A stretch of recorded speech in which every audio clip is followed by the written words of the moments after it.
Então vamos embora. Ok, atenção. 1, 2, 3, 4, 5, gravando o depoimento 50 anos de jornalismo de Alberto Dines.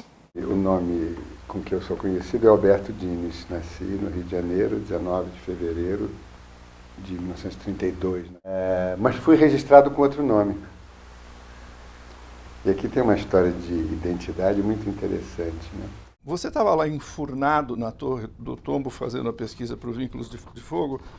Você me mandava, você assinava as cartas como Dom Diniz de Avis e Bragança, Duque de Lulé e Marquês da Fronteira. Alberto Finkelstein Morgentran Schmidt.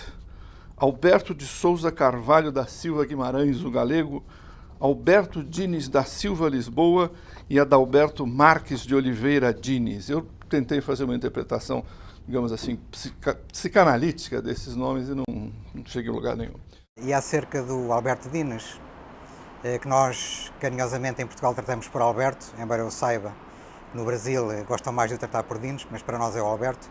Eu conheci o Dines, eu acho que para muita gente que era adolescente em São Paulo nos anos 70, o Dines surgiu quando começou a escrever na Folha de São Paulo. E naquela época a Folha de São Paulo tinha uma especificidade, ela não colocava o nome das pessoas, eles não assinavam por inteiro. Então eu via escrito A.D. Então eu ficava pensando, bom, quem é esse AD? Porque escrevia maravilhosamente bem e falava coisas extremamente interessantes. A minha relação com o Alberto, ela se perde no escuro dos últimos 5.000 anos. Tenho a impressão que eu tenho uma relação com o Alberto que não começou, ela existe. Então eles me registraram em homenagem pela tradição judia ao avô morto, e meu avô morto, pai da minha mãe, chamava-se Abraão, portanto Abraão. Então eu fui registrado Abraão Dines. Mas sempre fui chamado de Alberto.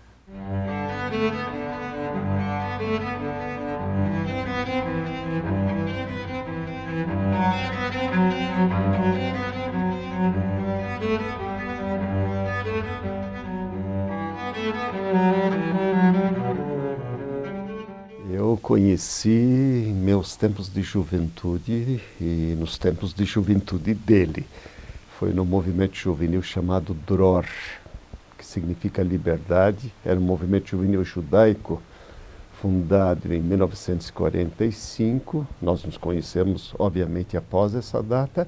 A participação dele em 82, quando estourou a Guerra do Líbano, né? Então, aqui no Brasil, alguns grupos judaicos se aglutinaram contra a Guerra do Líbano, né? A favor do Estado de Israel, mas a favor de uma solução negociada para o conflito contra a guerra. E nessa época, eu e o Dines tivemos muito contato através de ações políticas dele. Ele sempre foi uma pessoa muito comprometida, de um lado, com a existência de Israel, mas também com igual intensidade com uma solução negociada e pacífica para o conflito do Oriente Médio.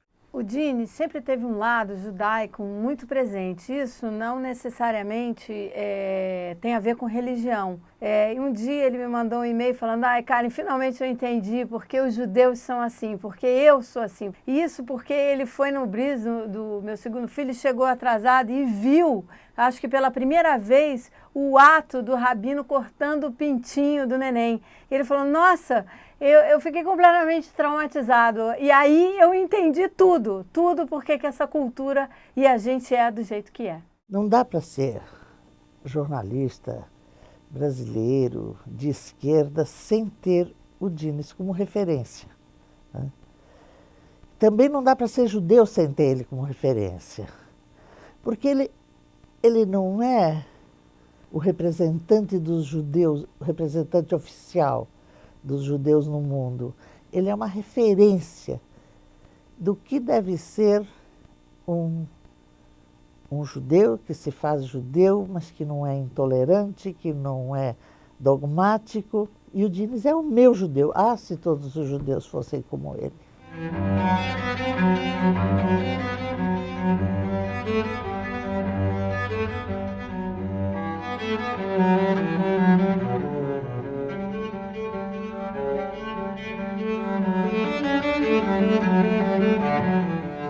Toda profissão tem a sua hierarquia. No jornalismo não é diferente. Há excelentes jornalistas, um texto perfeito, mas que se acomodam numa rotina de redação e ali ficam décadas até a aposentadoria. E há o top, aqueles que não apenas ocupam o espaço, mas criam seu espaço, criam um espaço novo. É o caso deste cinquentão na profissão, o Alberto Dines. O Dines é uma pessoa que divide as coisas. Ele divide, ele fermento na massa, semente. Por onde ele passa, ele cria coisas, ele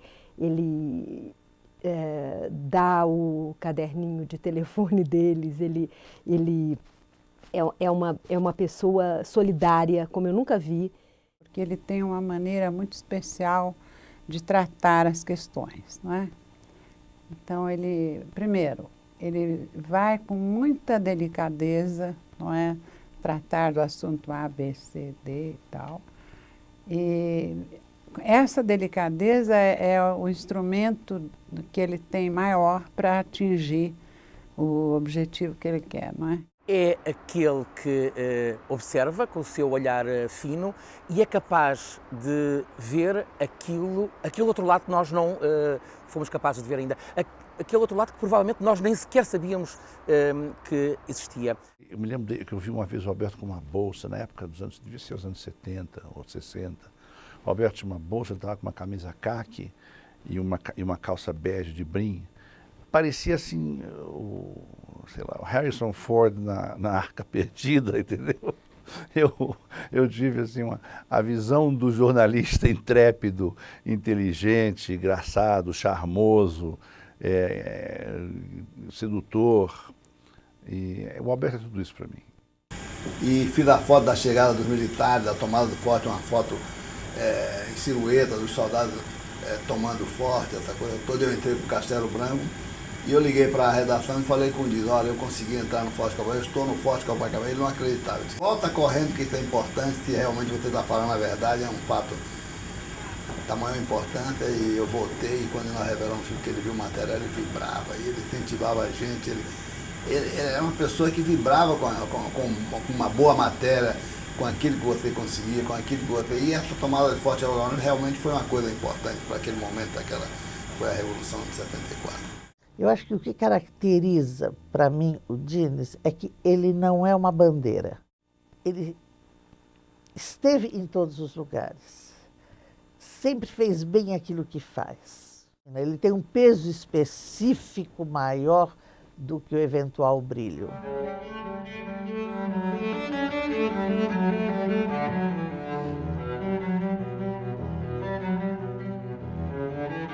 Em fim de 61, eu já tinha conhecido numa viagem o Nascimento Brito e veio o convite, em dezembro de 61, se eu não queria assumir a direção do Jornal do Brasil. O Dines veio para o Jornal do Brasil e me convidou para voltar ao Jornal do Brasil, de onde eu já tinha saído. E aqui convivemos durante 11 anos. Trabalhamos 11 anos no jornal. E a característica que eu mais gostava no Dines era a de um dirigente, um bom comandante de redação, no sentido de se interessar pelas pessoas, pelos assuntos, gostar de descobrir valores. Ele tinha, como todo bom chefe de redação, ele tinha a volúpia de descobrir novos valores. Ele era o jornalista mais poderoso do Brasil. Quando ele dirigiu o Jornal do Brasil, ele sabia comandar. Ele era o chefe, o xerife, como nós chamávamos, de uma equipe brilhante, que fez um jornal brilhante, que era aquele Jornal do Brasil. Eu considero o Dines disparado uma das grandes inteligências da imprensa brasileira. E uma definição curta: foi o melhor editor-chefe com quem eu trabalhei durante 57 anos de imprensa que eu faço este ano. Eu comecei a ver o Jornal do Brasil quando eu tinha por volta de 10 anos de idade e tinha um negócio que era sensacional ali para mim, que gostava de desenhar, que era a charge na página 10, uma página de opinião, onde tinha desenhos do Ziraldo, tinha desenhos do Lan, e eu ficava fascinado com aquilo e achava que aquilo fosse uma coisa que sempre tivesse existido na imprensa brasileira, naquele jornal especificamente. Quando eu fui trabalhar no Jornal do Brasil, a convite do LAN, foi que eu soube, não, quem tinha inventado aquela página de opinião, quem tinha inventado a charge na página 10, foi o Alberto Dines. O Dines teve o mérito de ser não só o homem que imprimiu o tom ao Jornal do Brasil no seu momento mais glorioso, nos seus anos mais gloriosos, como pôde fazê-lo a despeito dessas grandes ameaças que a situação política, que a ditadura militar impunha a todos aqueles e a tudo aquilo que tratasse de democracia, de liberdade, de pluralismo, né?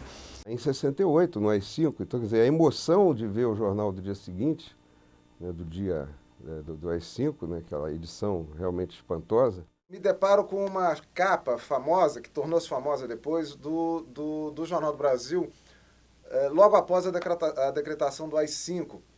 Era uma capa evidentemente censurada, mas lá no alto havia um quadrinho com a previsão do tempo, que era um quadrinho tradicional que o JB tinha ali, e ali havia um recado que o censor deixou passar, assim, uma previsão completamente escalafobética, nuvens tempestuosas, tempo ruim. Fizemos uma edição histórica espetacular, sobre a previsão do tempo, era nuvens negras ameaçam o Brasil, a manchete, os classificados, a foto de esporte, era um não sei o que lutando com um gorila, uma foto de não sei o que, tudo cheio de insinuações que os milicos não... Quando eles não gostavam, a gente dizia que ia tirar, ele riscava, a gente levava lá e fazia do jeito que a gente queria.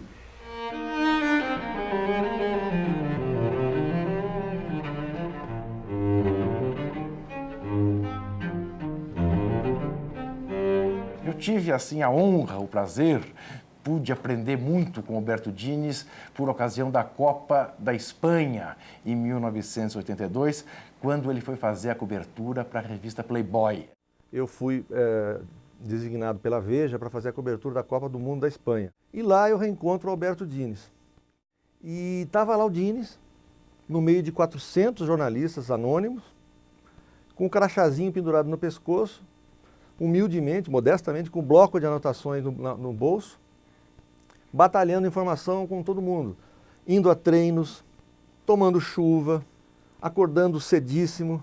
Quantas outras pessoas em situação semelhante achariam que era um demérito ser repórter, que era uma diminuição de status ou coisa parecida? O Dines não, ele sabia, como ele sabe, que essa atividade que ele exercia ali é o coração da profissão.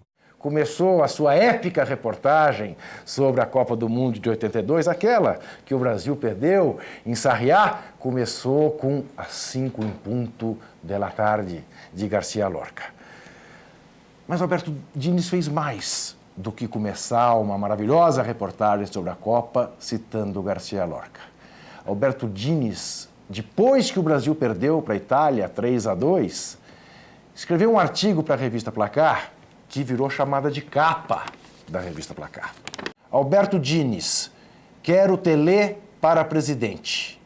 Quero gente como Telê no comando do meu destino como cidadão. Nunca me obriguei a ser vitorioso. Em lugar algum da minha agenda está consignado ganhar.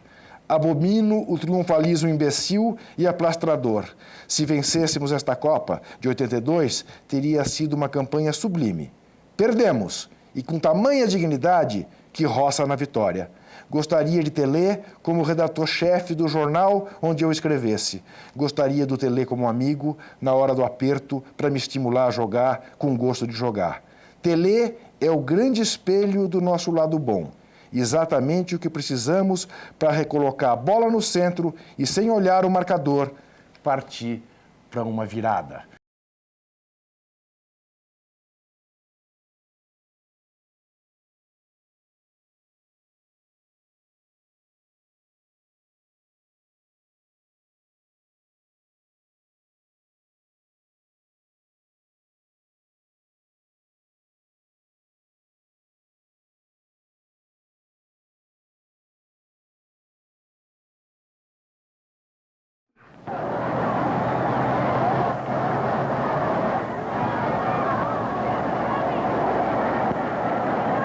Dezenas de milhares de pessoas lotando todas as dependências do majestoso estádio municipal do Pacaembu aguardam ansiosamente o início do último prédio do torneio internacional.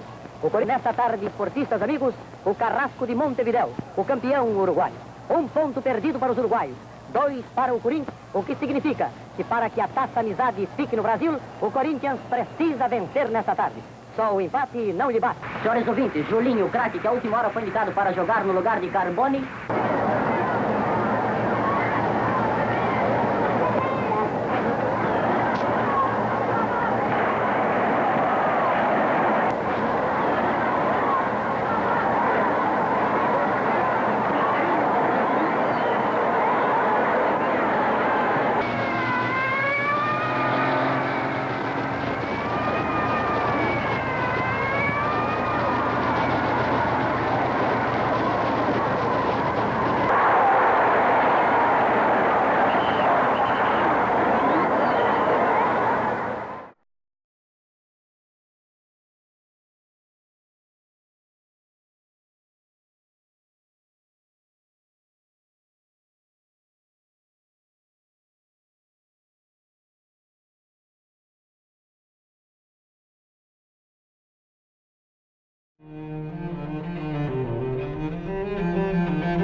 Largou todas as mordomias que ele tinha para concorrer a uma bolsa, a primeira leva de Bolsa Viter, para escrever a biografia do Antônio José da Silva. E a gente foi para Portugal com uma bolsa pequena para ficar por 9 meses, que acabou esticando por causa disso. O Alberto foi uma espécie de serendipidade na minha vida. Eu o conheci através da Liana, que era minha colega na faculdade, e o conheci quando ele e a Norma estavam arrumando as malas praticamente para virem para Lisboa. O Alberto é aquela pessoa que se encanta pelo que faz, que transmite esse encanto. E ao mesmo tempo, ao lado deste encanto e desta amabilidade, é uma pessoa de coragem. Por isso o admiro tanto. Sinto uma falta enorme do Alberto em Portugal, não só pelo profissional que ele é, mas principalmente pela pessoa e a delicadeza do Alberto no cotidiano faz imensa falta. Aqui nos anos em Portugal convivemos muito e foi uma experiência extraordinariamente enriquecedora para mim. Adorei e faz falta, é alguém que nos faz falta no dia a dia quase.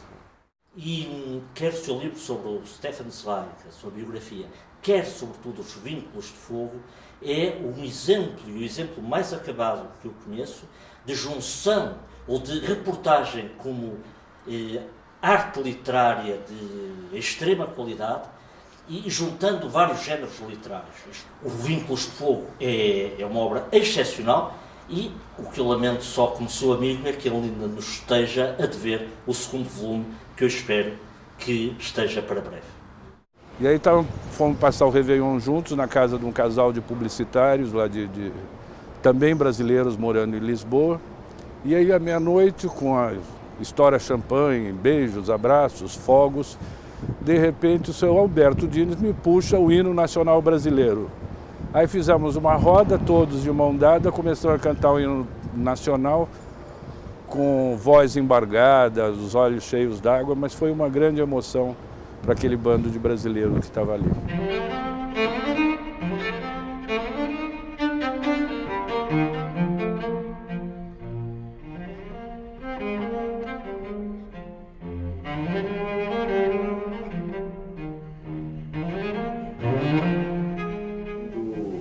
Passando por Portugal, em Lisboa, onde ele estava com a Norma, ali vivendo, pude gozar da companhia deles e discutir com eles o projeto de criação de um programa de jornalismo na Unicamp. Aí começava a nascer o Labjor, Laboratório de Jornalismo da Unicamp. Fiz faculdade de jornalismo no começo dos anos 70. A literatura sobre jornalismo no Brasil era escassa, né? E o livro do Dines cumpria esse papel. Era quase que uma solitária edição a cumprir esse papel, né?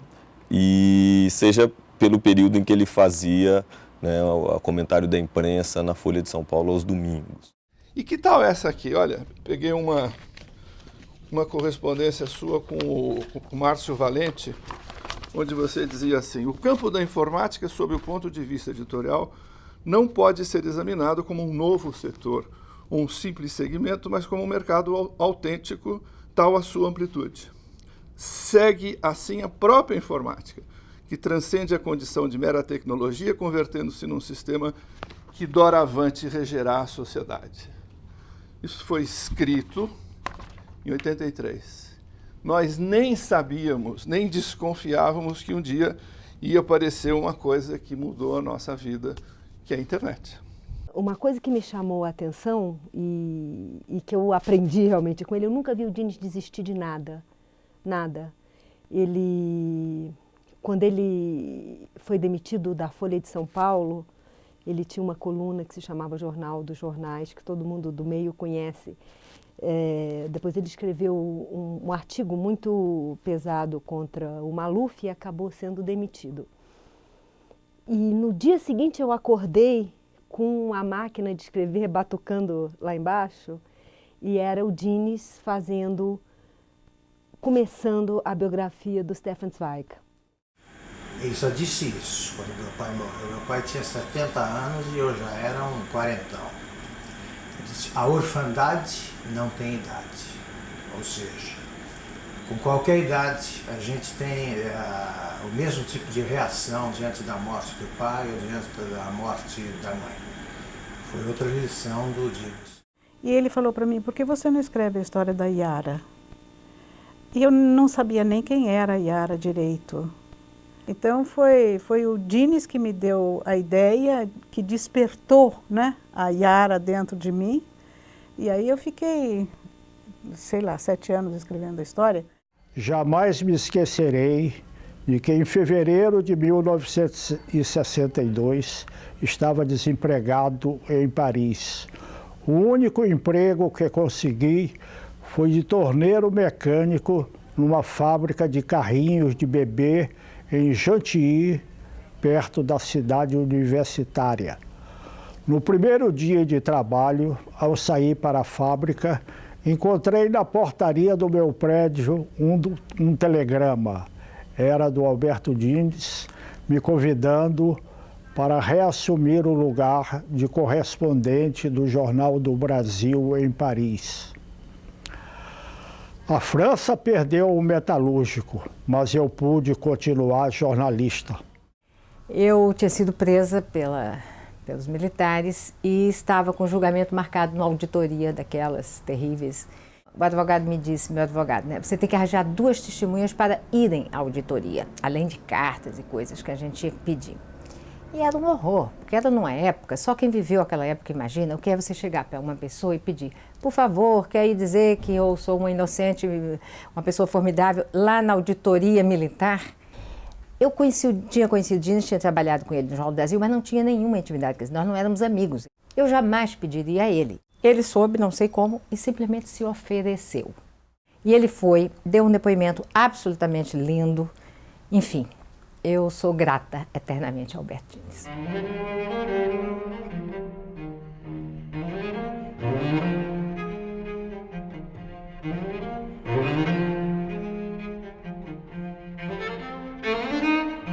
Não, o que é importante é o seguinte: quando o Frias me convidou, eu falei: tá bom, eu nunca escrevi, mas vou escrever e tal. Eu disse: eu quero fazer uma coisa que eu não quero ganhar mais, vai me dar trabalho, mas eu quero fazer. Eu estava vindo dos Estados Unidos, eu quero fazer uma coluna de crítica à imprensa, porque eu acho importante, a imprensa está amordaçada, está cabisbaixa, está conformada, eu quero fazer essa crítica. Aí o Frias falou assim: ô Dines, não se mete nisso que você só vai ganhar inimigos.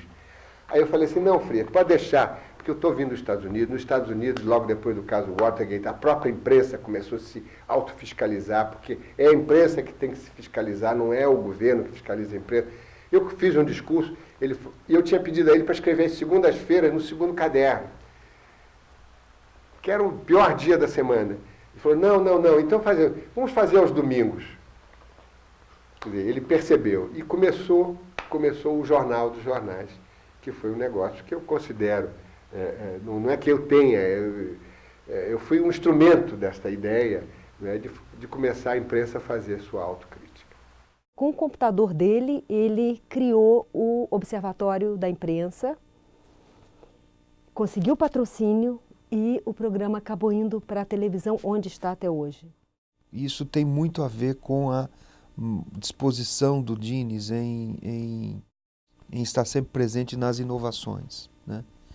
E ele foi digamos, o grande artífice da entrada do observatório na internet e fez isso com um gosto muito grande. Exatamente em 97 nós começamos a trabalhar juntos no Observatório da Imprensa e hoje a gente tem uma convivência, se não física, pelo menos intensamente virtual, e uma coisa eu posso garantir, é um mestre.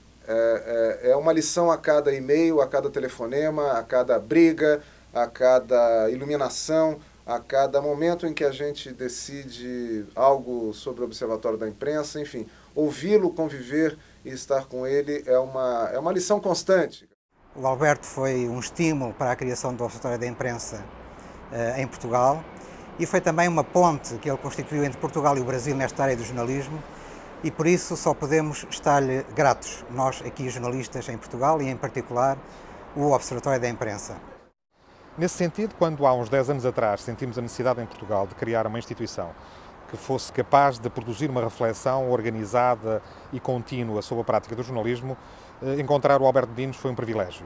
Porque foi um jornalista que, não sendo português, tinha um bom conhecimento da realidade jornalística portuguesa e fomos capazes com ele de montar uma estrutura que, ao longo destes anos, embora com muitas dificuldades, com muitas vicissitudes e seguramente com muitas deficiências, tem sido capaz de produzir uma reflexão permanente, contínua, sobre o que é a prática do jornalismo.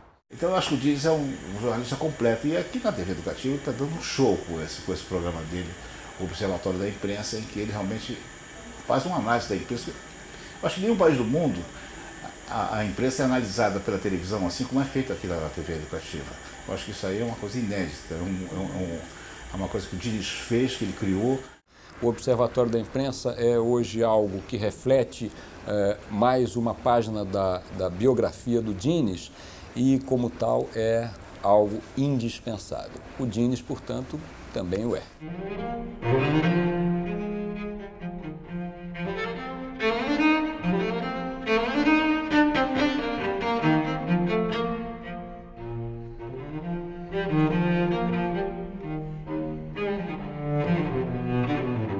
Ele tem 150 anos de projetos, por onde ele vai e por todas as casas que a gente já morou, umas 10 ou 15, ele leva a pastinha de projetos dele e 100 anos de projeto ele vai dar para outras pessoas.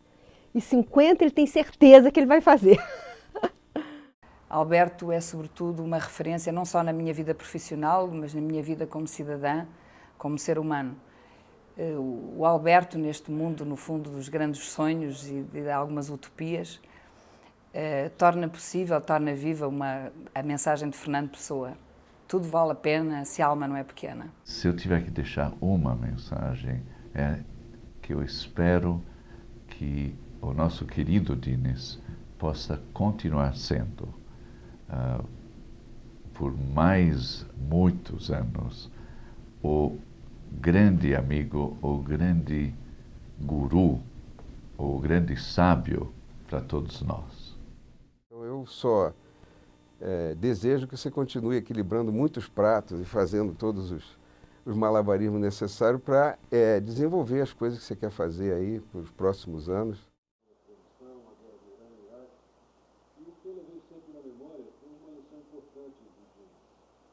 A necessidade de objetivo. realidade diante dos fatos e nunca esquecer também da emoção.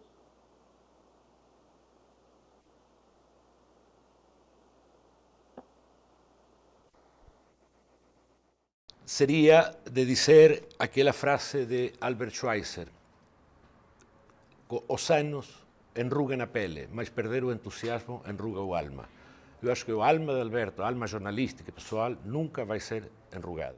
Agora eu fico pensando que, na verdade, o Diniz nunca deixou de ser aquele jovem editor-chefe. Fazendo qualquer coisa, ele está sempre entusiasmado, está sempre com uma vontade imensa de acertar e de fazer o melhor e de estimular quem quer que ele veja fazendo um bom trabalho.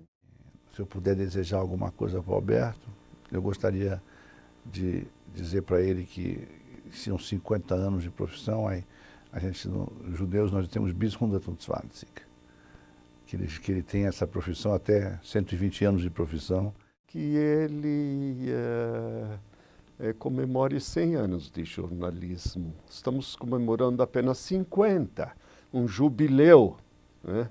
Um jubileu do ponto de vista até bíblico. E que eu possa vir fazer um depoimento para os 100 anos de jornalismo. Eu sei que é muita ambição, mas o Diniz ele aguenta isto muito bem, pelo que eu conheço.